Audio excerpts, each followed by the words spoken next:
పత్రిక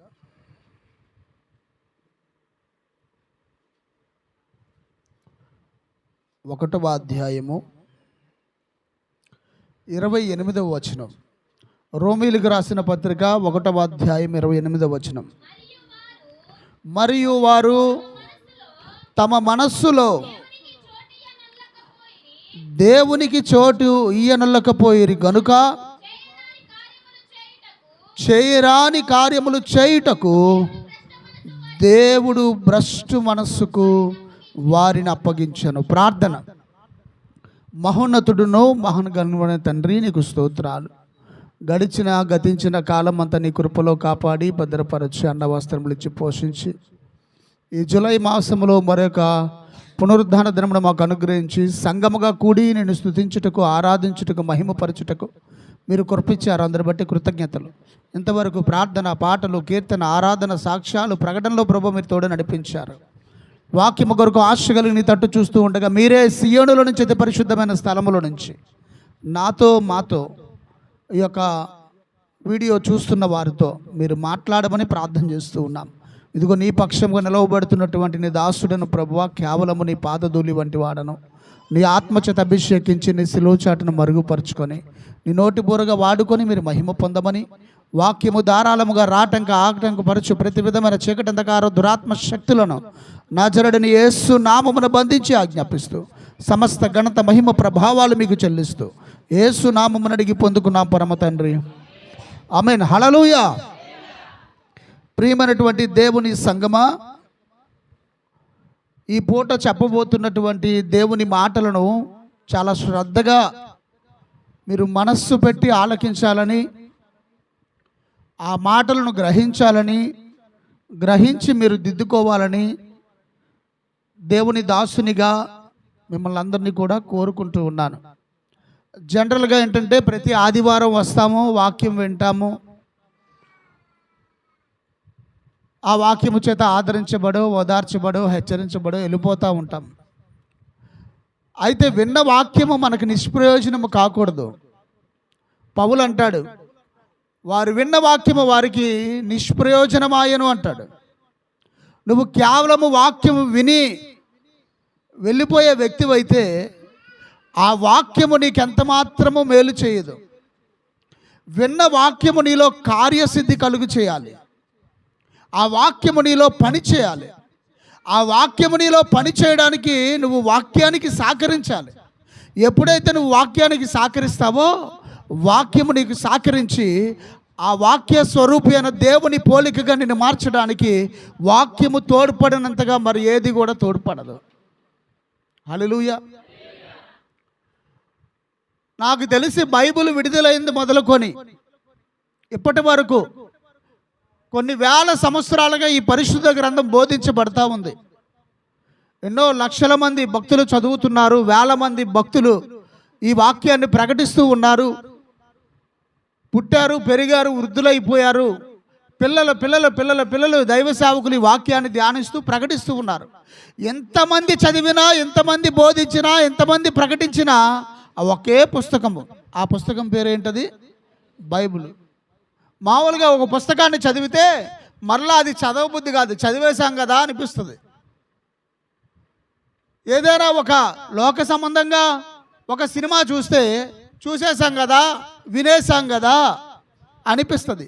ఏదైనా ఒక వార్త, ఏదో ఒక విషయం మనం టెలివిజన్లోనో లేదా పుస్తకాలలోనో చదివినా విన్నా రెండోసారి వినడానికి కానీ, రెండోసారి చదవడానికి కానీ, రెండోసారి చూడడానికి కానీ పెద్దగా మనసు మరీ బాగా నచ్చితే 1-2 మార్లు అంతే. లోకస్తులైతే లోక సంబంధంగా చూస్తూ ఉంటారు. వారు కూడా రెండోసారి, మూడోసారి దాని మీద మనసు పెట్టలేరు. దయచేసి పిల్లల్ని మాత్రం మీరు అదుపు చేసుకోగలగాలి. ఎలాగంటేనేమో పాస్టర్ గారు పిల్లలంటే అరుస్తాడు అంటారు. పిల్లలంటే నాకు కోపము కాదు, మీరంటే నాకు పగ కాదు. దేవుని వాక్య ప్రకటనకు పెద్దవారే కానీ చిన్నవారే కానీ ఆటంకంగా ఉండకూడదు. వాళ్ళని సముదాయించుకోగలగాలి. వారికి తినుబండారాలు ఇచ్చో, చాక్లెట్ ఇచ్చో, బిస్కెట్ ఇచ్చో వాళ్ళని కాసేపు అలాగని పిల్లల వంక పెట్టుకొని రావడం మానేయకూడదు, బయటికి వెళ్ళి కూర్చోకూడదు. తెలుసా? వైజాగ్ బీచ్ పక్కన బెంచ్ మీద కూర్చొని శనక్కాయలు తింటా కూర్చుంటారు.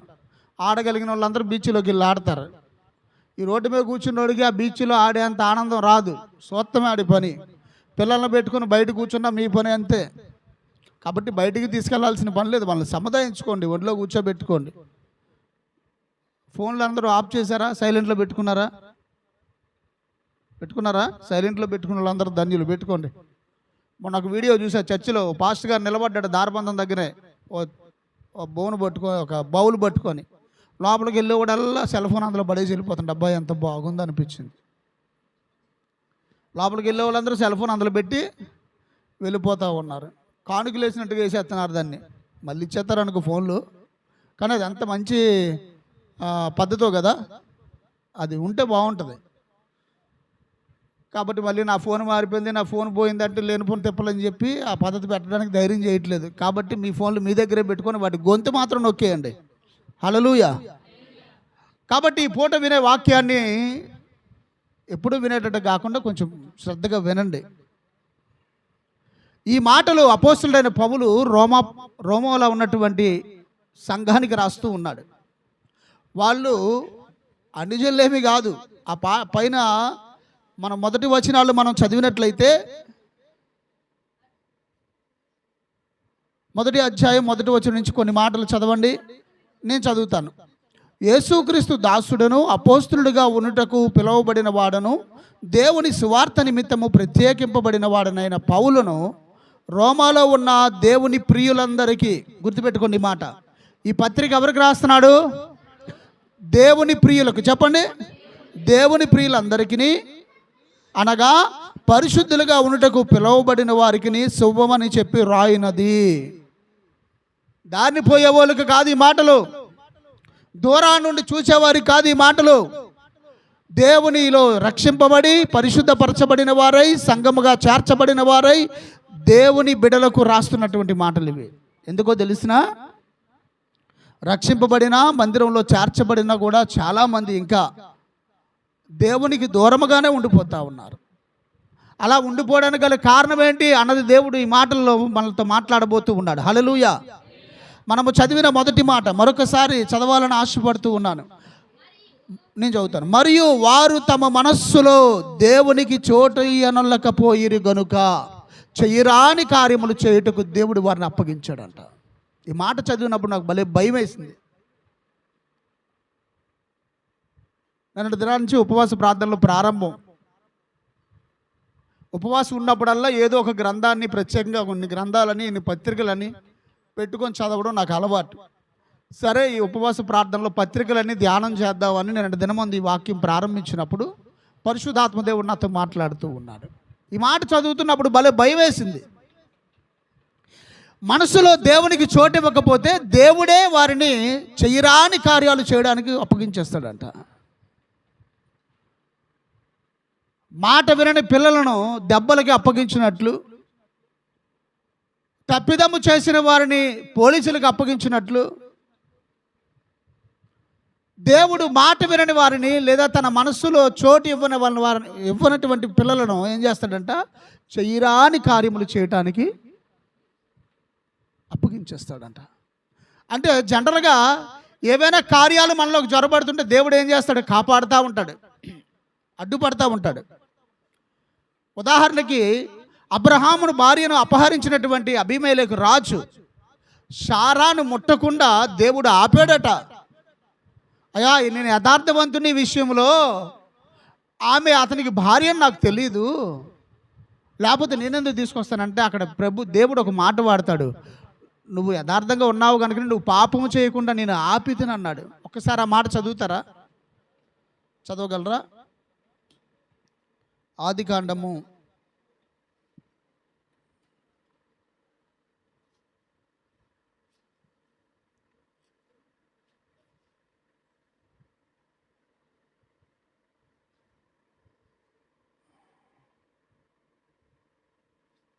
10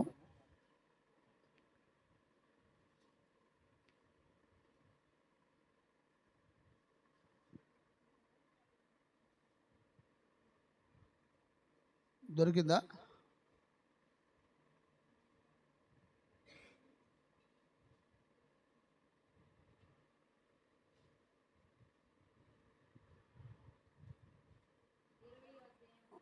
24 అయితే అబీమెలెకు ఆ ఆ ఆ ఆ ఆ ఆ ఆ ఆ ఆ మాట అండర్లైన్ చేసుకోండి. నువ్వు యథార్థంగా ఉన్నావు కనుక, నువ్వు మంచిగా ఉన్నావు కనుక, ఉద్దేశపూర్వకంగా చేయలేదు కనుక, ఏదో యాక్సిడెంట్లుగా జరిగింది కనుకనే నీవు పాపము చేయకుండా నేను అడ్డుపడితిని.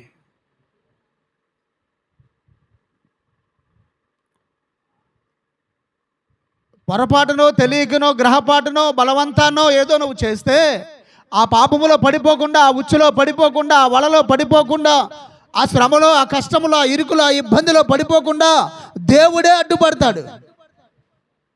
కానీ నువ్వు మనస్సులోనే దేవునికి చోటు ఇవ్వలేదు అనుకో, నిన్ను చేయరాని కార్యాలకు దేవుడు అప్పగించేస్తాడు. నా మట్టుకు నాకైతే ఈ యొక్క వాక్యాన్ని చదువుతున్నప్పుడు భలే భయం వేసింది, చాలా భయం వేసింది, చాలా భయపడ్డా, లిటరల్గా చెప్తున్నా. ఏ కార్యాలకు అప్పగిస్తాడు దేవుడు? చదవండి, అదే 1వ అధ్యాయం 24వ వచనము, రోమీయులకు రాసిన పత్రిక.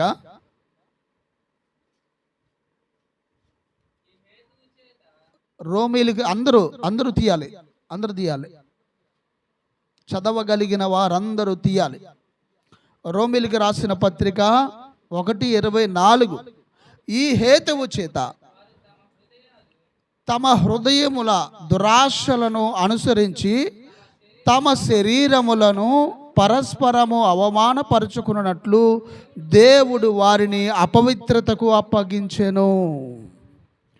ఎప్పుడైతే నీ హృదయములో దేవునికి చోటు ఉండదో, నీ హృదయములో దేవుని భయం ఉండదో, నీ హృదయములో దేవుని గురించినటువంటి జ్ఞాపకాలు ఉండవో, నిన్ను దేవుడు అపవిత్రతకు అప్పగిస్తాడంట. నువ్వు అపవిత్రమైన కార్యాలు చేస్తావు, నీకు భయమే ఉండదు, యథేచ్ఛగా చేసుకెళ్ళిపోతావు. నువ్వు అపవిత్రమైన కార్యాలు చేయడానికి నిన్ను ఆ మార్గాల్లో కూడా వెళ్ళిపోతావు. ఆ మార్గాల్లో నీకు అందరూ అట్టివారే తగులుతారు. మీకు ఉదాహరణకు మాట చెప్తాను. మన చేతిలో ఫోన్ ఉంది కదా, ఫోన్ ఉంది, అది యూట్యూబ్ కావచ్చు, ఫేస్బుక్ కావచ్చు, ట్విట్టర్ కావచ్చు. వీటిలో నువ్వేదైనా ఒక ఉదాహరణకి గులాబ్ జాములు ఎలా తయారు చేయాలని నువ్వు చూసావనుకో ఒక వీడియో, తర్వాత వాటి వెనకాదలన్నీ అయ్యే వస్తాయి. అవునమ్మా? ఫోన్ ఉన్న వాళ్ళకి తెలుస్తుంది. అవునా?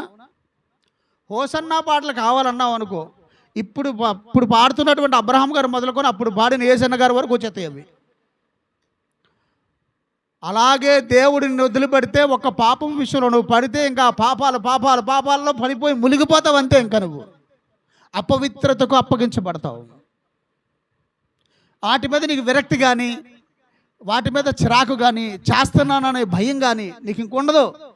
ఎందుకంటే నువ్వు మాటతో నోటితో దేవుణ్ణి పలుకుతున్నావు, పేరుకి దేవుని దగ్గరకు వస్తున్నావు, కానీ మనస్సులో మాత్రం నీకు దేవునికి చోట్లేదు. నీ దగ్గర మనస్సులో నీకు దేవుని భయం లేనందువలన దేవుడు వారిని అపవిత్రతకు అప్పగించాడంట. అక్కడ మాట రాయబడింది చూడండి, తమ శరీరములను పరస్పరము అవమానపరుచుకున్నట్లు. ఎంత అపవిత్రత అంటే, స్త్రీలు తమ స్వాభావిక ధర్మమును మరిచి, స్త్రీలతో పోయేదరని ఇంకా తర్వాత వాక్యాలన్నీ ఉన్నాయి. తర్వాత పురుషులు తమ స్వాభావిక ధర్మమును విడిచి పురుషులు ఇలాగ చెయ్యరాని కార్యములు చేయుటకు అపవిత్రతకు వారిని అప్పగించేస్తాడంట. ఎందుకని? ఏదైనా తప్పు చేస్తున్నప్పుడు, పొరపాటు చేస్తున్నప్పుడు భయం ఉండాలి కదా మన కడుపులో. దేవుణ్ణి నమ్ముకున్నాము, ప్రభువుని నమ్ముకున్నాము, వాక్యం ఎరిగిన వారము, ప్రార్థన చేసుకునే వాళ్ళం, వాక్యం చదువుకునే వాళ్ళం. తెలుసో తెలియకో ఏదో పరిస్థితులు బట్టో ఎక్కడైనా ఏదైనా తప్పుదడుగేస్తే, తప్పుడు మాట ఆడితే, అరేరే తప్పుదడుగేసాను, అరేరే తప్పు చేశాను, అరేరే తప్పుడు మాట మాట్లాడని నీలో ఒక భయం ఉంటే మరలా పాపములో పడకున్నట్లు దేవుడు నిన్ను కాపాడుతాడు. కానీ లేదంటే నిన్ను అప్పగిస్తాడు. రావడం నీ వల్ల కాదు, తల్ల కిందులుగా తపస్సు చేసినా బయటపడడం నీ వల్ల కాదు. ఎందుకో తెలిసిన, అసలు మనసులో దేవునికి చోట్లేదుగా నీకు.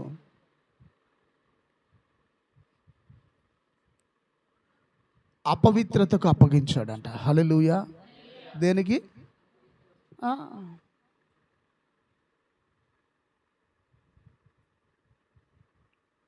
ఒక అన్య రాజునే యథార్థంగా ఉంటే పాపం చేస్తుంటే అడ్డుపడినప్పుడు, లోతు కుమార్తెలు పాపం చేస్తుంటే ఎందుకు అడ్డుపడలేదు తెలిసినా, వాళ్ళ మనస్సులో దేవునికి చోట్లేదు.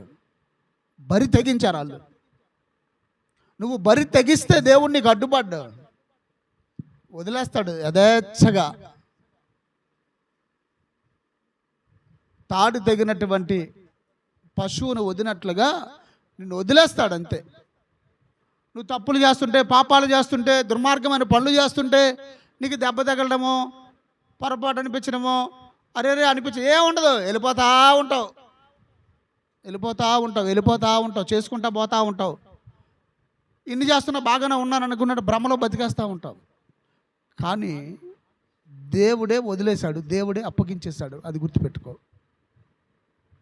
ఆ స్థితిలో మనం ఉండకూడదు. ఈరోజు అపవిత్రం అంటే ఏంటి? ఫోన్ తెలిస్తే ప్రతిదీ అపవిత్రతే. కొన్నిసార్లు అది తెరవాలంటే భయం. ఓడు చూస్తే ఓడు కనబడతాయి. ఎంత జాగ్రత్తగా ఉండాలి, ఎంత భయం కలిగి ఉండాలి. నీ మనస్సులో దేవునికి చోటు ఇవ్వకపోతే అపవిత్రతకు దేవుడు అప్పగిస్తాడు. జాగ్రత్త. హల్లెలూయా, హల్లెలూయా.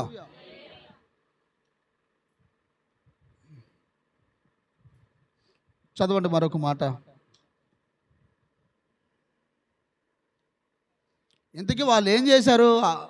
ఎందుకు అప్పగించాడు దేవుడు అంటే, అదే 24 తర్వాత 25 చదవండి.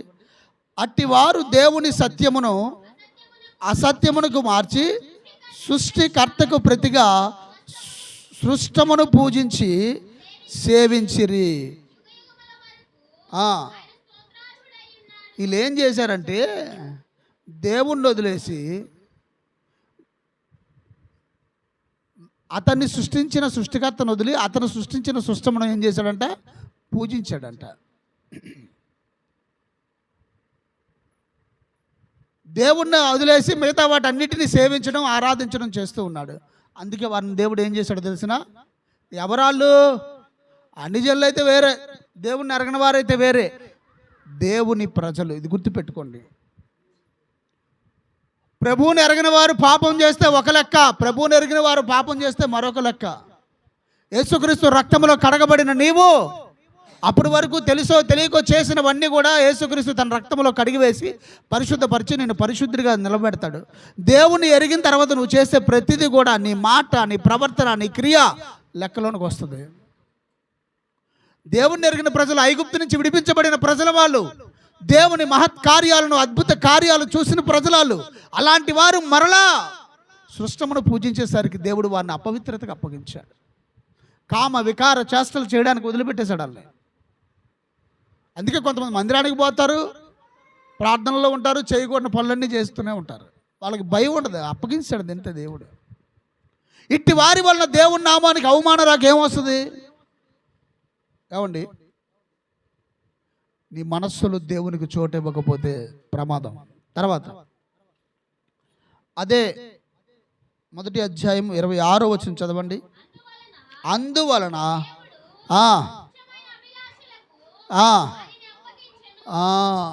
దేనికి అప్పగించాడంట? తుచ్చమైన అభిలాషలకు వారిని అభిలాష అంటే కోరిక. తుచ్చమైన కోరికలు, వాళ్ళ కోరికలు మామూలు కోరికలు కాదు. తుచ్చమైన కోరికలకు వారిని దేవుడు అప్పగించేస్తాడు. ఇందాక చెప్పాగా ఏంటి ఆ కోరికలు అంటే? చదువు.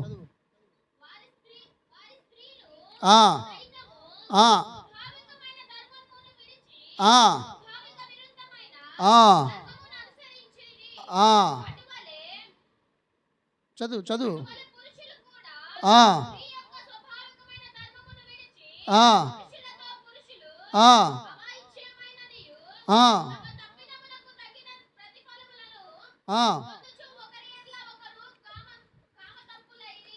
ఇప్పుడు సొదొమ గొమొర్రాలో ఉన్న పాపం అంతా అదేగా. ఎప్పుడైతే దేవునికి నీ హృదయంలో చోటు ఇవ్వకపోతే పనికిమాలినవన్నీ నీలోనికి చేరుతాయి. పనికి మాలిన ఆశలు, పనికి మాలిన కోరికలు, పనికి మాలిన బుద్ధులన్నీ మనలో చేరతాయి. ఈ పూట మన హృదయాల్లో ఉన్నవన్నీ ఖాళీ అయిపోయి నీ మనస్సులో దేవునికి చోటు ఇవ్వడానికి ఈరోజు సిద్ధపడాలి. హల్లెలూయా, హల్లెలూయా. జక్కయ్య ఇంటిలో అన్యాయపు సొమ్ముంది, కానీ జక్కయ్య హృదయంలో యేసయ్యకు చోటిచ్చాడు గనకనే ఆ అన్యాయం కూడా బయటికి వెళ్ళిపోయింది. నువ్వు మందిరంలో ఉండొచ్చు, కానీ నీ హృదయంలో దేవునికి చోటు లేకపోతే బయట ఉన్న అన్యాయము, పాపము, దుష్టం అంతా కూడా నీ హృదయంలో ప్రవేశిస్తుంది. నేను చెప్పింది అర్థమైందా? జక్కయ్య ఇంటిలో అన్యాయపు సిరి ఉంది, జక్కయ్య హృదయంలో యేసయ్య. కాబట్టి జక్కయ్య హృదయంలో ఉన్న యేసయ్య తన ఇంటిలో ఉన్న అన్యాయం అంతటిని కూడా ఏం చేశాడు? నీతిమంతుడిగా చేసి అబ్రహాము కుమారుడిగా మార్చేశాడు. కానీ మన పరిస్థితి ఏంటయ్యా అంటే, ప్రార్థనలు చేస్తున్నాం పెదవులతో, మందిరానికి పోతున్నాం, కానీ మనలో యేసయ్య లేనందువల్ల బయట ఉన్న అన్యాయము, అక్రమము, పాపము, అపవిత్ర అంతా కూడా మనలో జ్వరబడతా ఉంది. మన హృదయాలలో, మనస్సులో దేవుడు లేకపోవడం వల్ల, దేవుని భయము లేకపోవడం వల్ల పిచ్చి పిచ్చి కోరికలన్నీ కూడా మనకే ఉంటున్నాయి. ఎవరు మనకంటే దేవుని బిడ్డలకి అనుకోవడానికి, వినడానికే అసహ్యమైనటువంటి ఆలోచనలు గుండా మన తలంపులు పోతా ఉన్నాయి. కారణం ఏంటో తెలుసా? దేవుడు అప్పగించాడు, జాగ్రత్త. కాబట్టి ఈరోజు నీ మనసులో దేవునికి చోటుందా? ఒకవేళ ఉన్నట్లయితే అభేమే లేకును పాపము చేయకుండా ఆపినట్లుగా దేవుడు నిన్ను ఆపుతాడు. కీడులో పడకుండా ఆపుతాడు, పాపములో పడకుండా ఆపుతాడు, ఊబిలో పడకుండా తప్పిస్తాడు. నీ మనస్సులో దేవునికి చోటు ఉండాలి. మూడవదిగా చూద్దాం, 28వ వచనం చదవండి.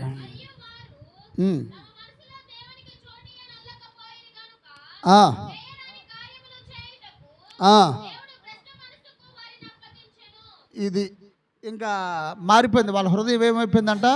భ్రష్టు మనస్సు. చెప్పండి, ఎందుకు అయిపోయింది భ్రష్టు మనసు? వాళ్ళది దేవునికి వారిలో చోటు లేకపోవడం వల్ల ఆ మనస్సు భ్రష్టు మనసు అయిపోయిందంట. ఈ భ్రష్టు మనస్సులో ఏముంటుందో తెలిసిన, చదువు కంటిన్యూషను. చూడండి, ఎప్పుడైతే నీ హృదయంలో దేవుడికి చోటు ఉండదో, నీ మనస్సులో చోటు ఉండదో, భ్రష్టు మనస్సుకు దేవుడిని వదిలిపెట్టేస్తాడో. ఈ ఇంచుమించు ఎన్నంటో తెలిసిన 21 విషయాలు ఉన్నాయి ఇక్కడ. ఆ తర్వాత వాళ్ళు ఏమి ఏలుబడి చేస్తాయి, వారిలో ఏమి జ్వరబడతాయని 21 ఉన్నాయి. అందులో మొదటిది దుర్నీతి. దుర్నీతి అంటే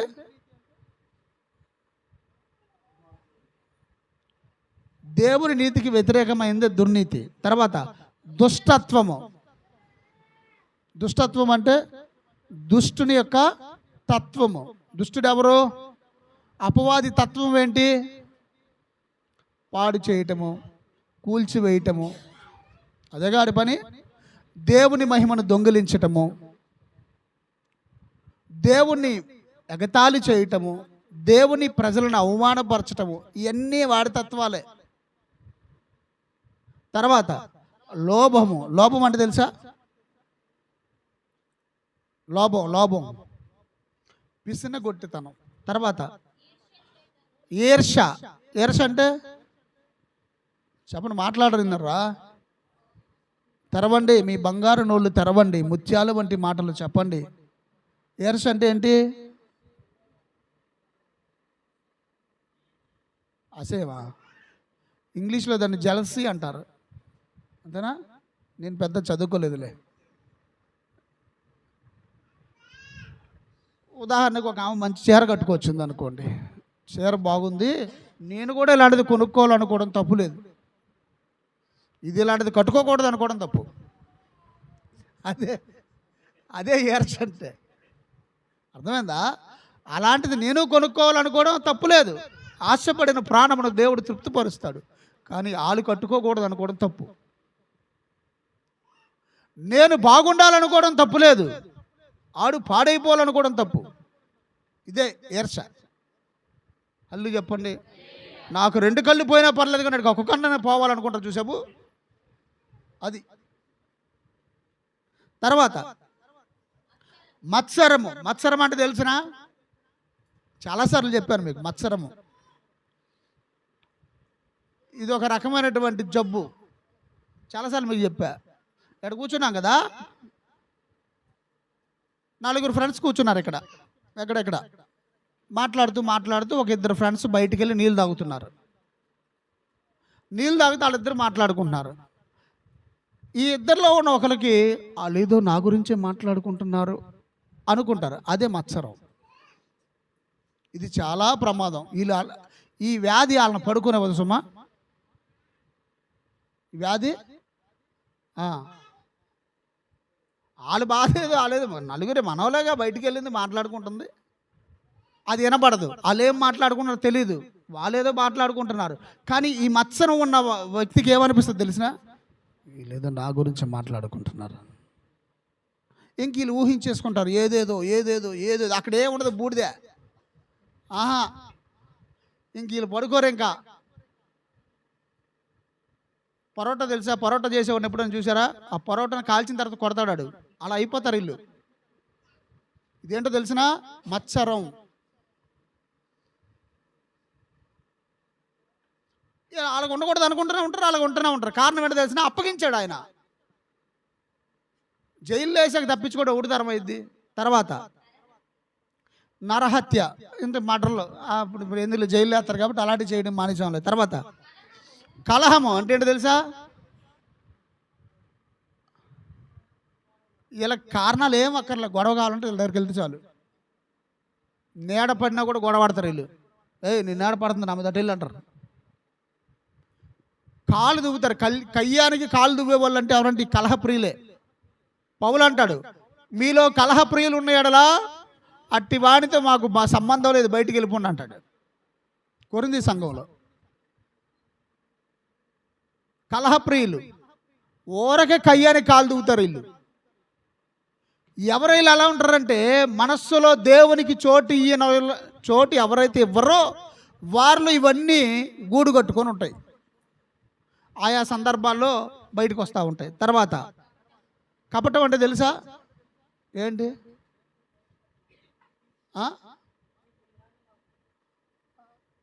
చెప్పాలి, నాకు వినపడలేదు మీరు చెప్పింది. కపటం వీళ్ళేది ఉన్నది ఉన్నట్టు చెప్పరు, చెప్పినా పూర్తిగా చెప్పరు, మొగుడు కూడా చెప్పరు. ఈ కపటం ఉన్నోళ్ళు పురుషులు భార్యలకు కూడా చెప్పరు. అంతా కపటమే. పూర్తిగా చెప్తే ఆడిపోద్దాని. కపటం, కళ్ళ కపటం లేని మనిషి అండి అంటారు కదా, ఈ కపటం అనమాట. గుండెల్లో చేసే కపం కాదు, కపటం. కపటము లేని వారిని దేవుడు సమీపించుంటాడు. హల్లెలూయా. ఎవరైతే దేవునికి మనసులో చోటు ఇవ్వరో వారు ఈ కార్యాలన్నిటికీ దేవుడు అప్పగిస్తాడు. ఒకటి అయిపోయిందిగా కపటం. కపటం అంటే తెలుసు కదా, లోపల ఉంటారు, విషయం ఉంటుంది కానీ చెప్పరు వీళ్ళు. కపటం కలిగి ఉంటారు. 9వది వైరము. వైరం అంటే గొడవ. తర్వాత కొండెగాండ్రు. కొండెగాండ్రు అంటే వీళ్ళు మాట్లాడితే చాడీలు కాదు. కొండెగాండ్రు అంటే కొంటే మాట్లాడతారు, కడుపు మండిపోద్ది వీళ్ళు మాట్లాడుతుంటే. అదో రకంగా సెటైర్లు వేస్తారు వీళ్ళు. మళ్ళీ వీళ్ళని ఏమనంటే ఒప్పుకోరు. కొండే గాండ్రు. తర్వాత అపవాదుకులు, ఇంకెప్పుడు వాదనే. తర్వాత ఎవరు వీళ్ళు అంటే దేవుణ్ణే ద్వేషించేవాళ్ళు. బైబిల్లో ఎవరైనా ఉన్నారా దేవుణ్ణి ద్వేషించిన వాళ్ళు? లేరా? ఇప్పుడు దేవుణ్ణి ఎరగని వాళ్ళు దేవుణ్ణి ద్వేషించినట్టు ఒక అర్థం ఉంది. దేవుణ్ణి నమ్ముకున్న వాళ్ళు కూడా దేవుణ్ణి ద్వేషిస్తారు. తెలుసా మీకు? ఏం చేశాడండి దేవుడు? ఏం చేశాడు? ఏం చేయాలా? నీకు పాడి కట్టాలా? పాడి మీద వెళ్ళకుండా ఉన్నాగా ఎన్ని పోతున్నాయి పాడులు. పొద్దున్న అయితే ఏదో పాడి మనకు కూడా ఉంటుందిగా, పాడి మనం ఎక్కలేదుగా, ఇంకేం చేయాలి? సర్వశక్తుడు నాకు అన్యాయం చేశాను. ఎవరు? నయ్యం. దేవుణ్ణి దూషించేటువంటి పరిస్థితి. తర్వాత తెలుసా? హింస. హింసల్లో బోల్డు రకాలు ఉన్నాయి. కట్టేసి కొట్టడం ఒక హింస, అవునా? గదిలో పెట్టి కొట్టడం ఒక హింస. కొంతమంది మాటలతో హింసిస్తారు. వీళ్ళు కొట్టరు, కొడితే పోలీసులకు రుజువు ఉంటుంది కదా, వీళ్ళు కొట్టరు. వీళ్ళ హింస అంతా మాటలతోనే ఉంటుంది. వాళ్ళు ఒక్కొక్క మాట తోటలాగా వదులుతారు. ఇంకేం లేదు, ఉరేసుకొని చచ్చిపోవడం తప్పితే వేరే మార్గం లేదు. అదో రకమైన హింస. కొంతమంది ఇంటికి వెళ్ళడానికి కూడా భయపడతారు. ఇంట్లో హింస ఉంటుంది. ఉందా లేదా? మీ ఇళ్ళలో ఎవరికైనా ఉందా ఈ హింస? ఎందుకు పోయిందయ్యా? మళ్ళీ ఇంటికి వెళ్ళాక హింస వద్దు. హింస ఇంటికి వెళ్ళాక మళ్ళీ హింస. ఇక్కడ నువ్వు చేయొత్తావంటే కొంతమందికి పిల్లలతో హింస, కొంతమంది భర్తలతో హింస, కొంతమందికి భార్యలతో హింస, కొంతమందికి ముసల తల్లిదండ్రులతో హింస, ముసల అత్తలతో, ముసల మామలతో, అందరితో హింసే. ఆయన నిమిత్తం హింసించబడు, ఉత్తుకుత్తుని హింసించబడు. వాళ్ళ కొరకు బాగా ప్రార్థన చేయి. అంటే నువ్వు హింసించబడుతున్నావు అని కాదు, హింసిస్తున్నావు అని. దేవునికి నీ హృదయంలో నీ మనసులో దేవునికి చోటు లేకపోతే నువ్వు హింసిస్తావు ఇతరులను, అంతే. కనికరం లేకుండా, జాలి లేకుండా, దయ లేకుండా, నీ క్రియల ద్వారా, నీ ప్రవర్తన ద్వారా, నీ మాటల ద్వారా ఎదుటి మనిషిని హింసిస్తావు, సాక్ష్యాధారాలు లేకుండా. చూడమ్మా ఎట్టగొట్టాడని చూపించుకోవడానికి లేకుండా. అర్థమైందా? తర్వాత అహంకారులు. తెలుసుగా అహంకారులు అంటే ఎవరు? ఎవరు? చూపులు కింద ఉండవు. అహంకారం. అహంకారం పడిపోవటానికి ముందు అహంకారము నడుచు. అహంకారం. తర్వాత బెంకములాడువారు.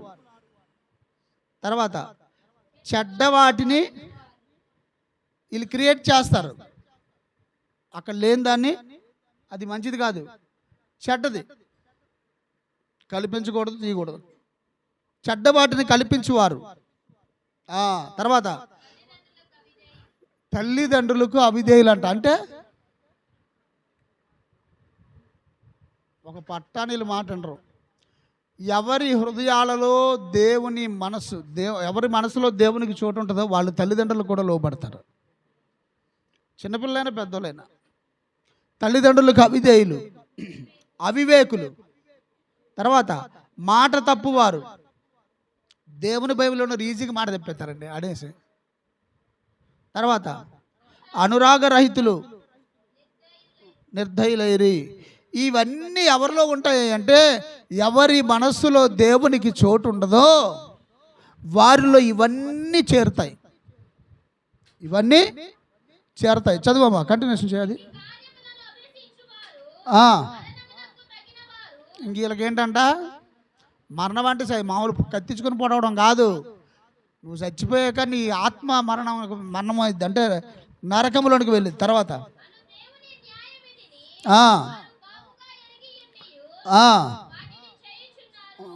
వీళ్ళకంట దేవుని గురించి తెలుసంట. ఇలా చేస్తే నరకానికి పోతామని తెలుసంట, కానీ ఇవన్నీ చేస్తారంట. ఎవరు వీళ్ళు? తమ మనస్సులో దేవునికి చోటు ఇయ్యనొల్లని వారు. చెయ్యరాని కార్యములన్నిటిని చేయడానికి దేవుడు వారిని ఏం చేస్తాడంట? అప్పగిస్తాడు. బయటపడదాం ఈ పూట. అలాంటి ఇప్పుడు చెప్పిన ఏమైనా ఒకటన్నా నాలో ఉందన్న వాళ్ళు ఉన్నారా? ఉన్నారా? చేతులు ఎత్తొద్దులే. ఉన్నానని అనుకో, లేకపోతే ఉన్నాయనుకో, లేకపోతే నువ్వే. ప్రభు కనికరం కలిగినోడు గనక. ఇప్పుడు ఒక మాట చదువుదాం. యోవేలు గ్రంథము 2:12 చదవండి.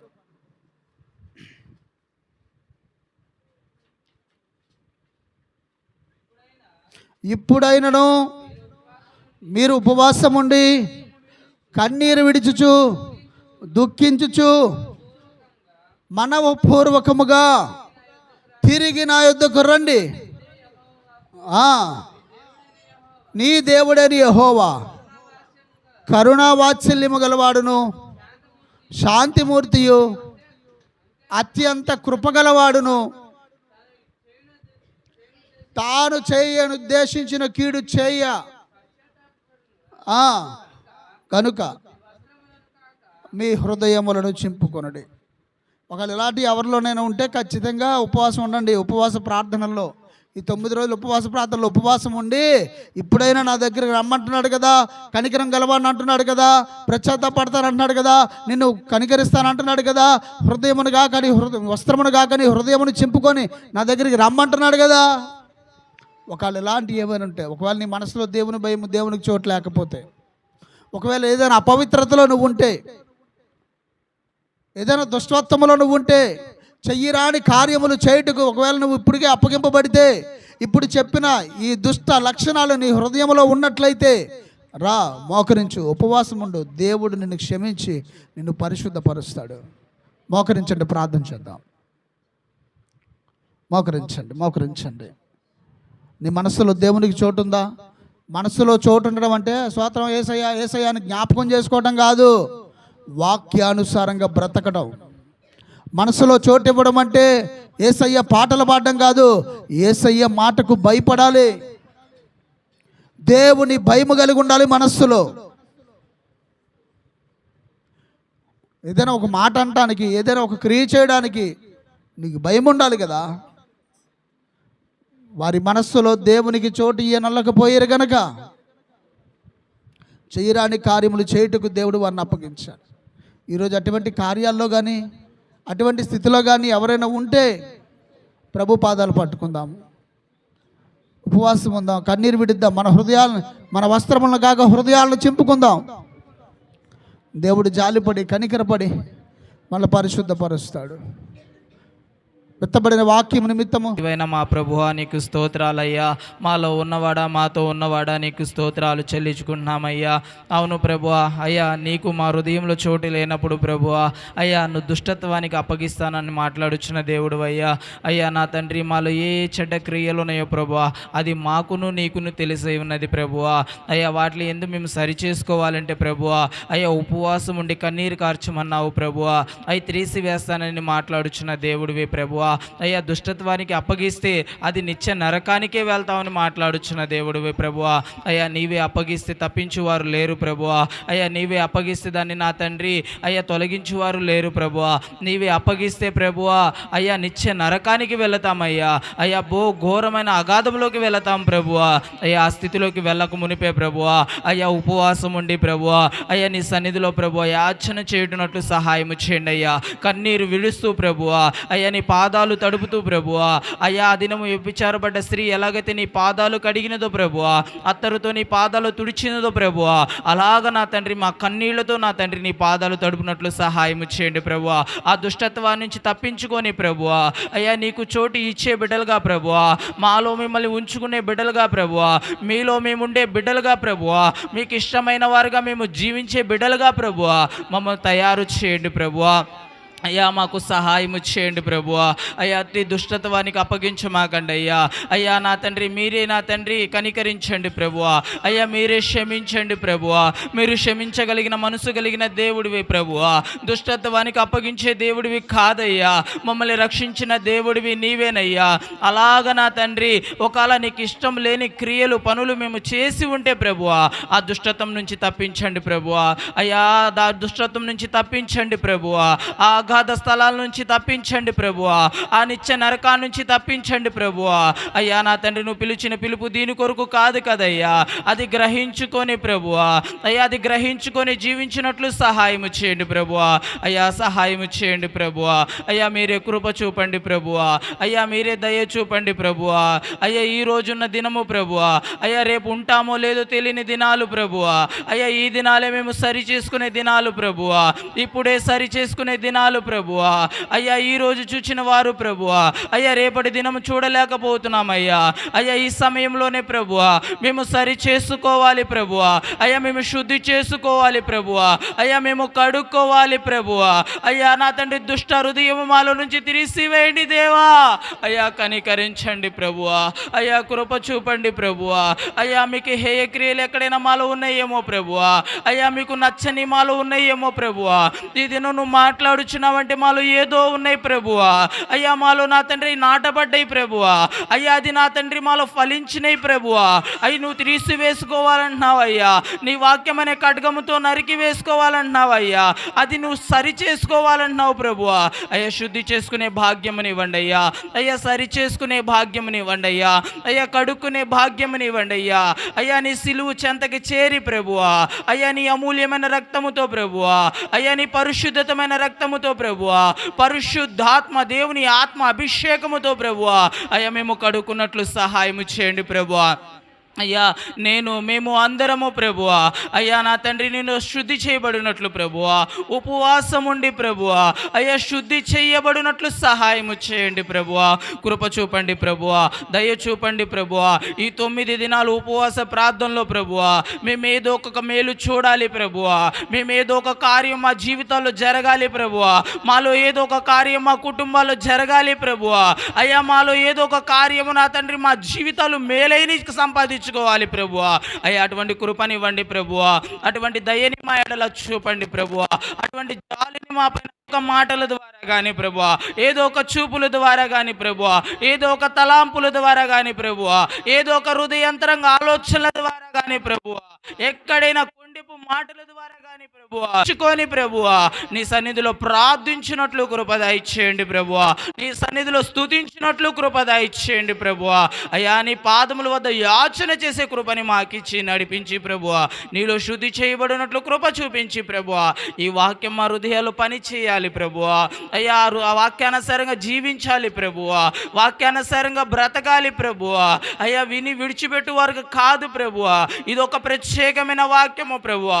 ఇది ఒక ప్రత్యేకమైన ఉపదేశము ప్రభువా. అయ్యా ఉపవాస దినాల్లో ప్రభువా అయ్యా మేము ఒక మేలు చూచినట్లు కృప చూపించి సహాయము చేసి ప్రభువా మమ్మల్ని మీరే శుద్ధి చేసి పరిశుద్ధపరిచి పవిత్రపరిచి అయ్యా దుష్టత్వానికి అప్పగించకుండా ప్రభువా మా ఎడల మీరే జాలి కలుగ చేసుకొని నడిపించమని అయ్యా మీరొక్కరే మహిమ తెచ్చుకోమని ఇంతవరకు నీ దాసుని నిలబెట్టి నువ్వు వాడుకున్న విధానాన్ని బట్టి నీకు స్తోత్రాలు చెల్లించుకుంటూ ప్రభువా. అయ్యే 9 దినాలు కూడా ప్రభువా నీ దాసుని నీ సిలువ చాటును మరుగుపరుచుకొని ప్రభువా 7 ఆత్మాభిషేకముతో నింపి ప్రభువా నీ దాసుని ద్వారా నువ్వు మాట్లాడుచున్న ప్రతి మాట ద్వారా నా తండ్రి అయ్యా మేము సరి చేసుకొని నీ సన్నిధిలో నా తండ్రి అలాగ ఉండున కృప చూపించి సహాయము చేసి నాకు మాకు సంఘమంతటికి అటువంటి కృపనిచ్చి అయ్యా లైవ్ ద్వారా వింటున్న వారికి కూడా అటువంటి సహాయముని మీరు అందించి నడిపించమని మీ నామానికి మహిమ తెచ్చుకోమని సమస్త ఘనత మహిమ ప్రభావములు మీరే పొందుకోమని మా ప్రభును మా రక్షకుడు అయిన యేసు క్రీస్తు వారి ఘనమైన నామంలో స్తుతించి ప్రార్థించి నిశ్చయముగా అడిగి వేడి పొంది ఉన్నాము తండ్రి. ఆమేన్. ప్రభుని స్తోత్రాలు చెల్లిద్దాం. స్తోత్రం స్తోత్రం స్తోత్రం స్తోత్రం. హల్లెలూయా.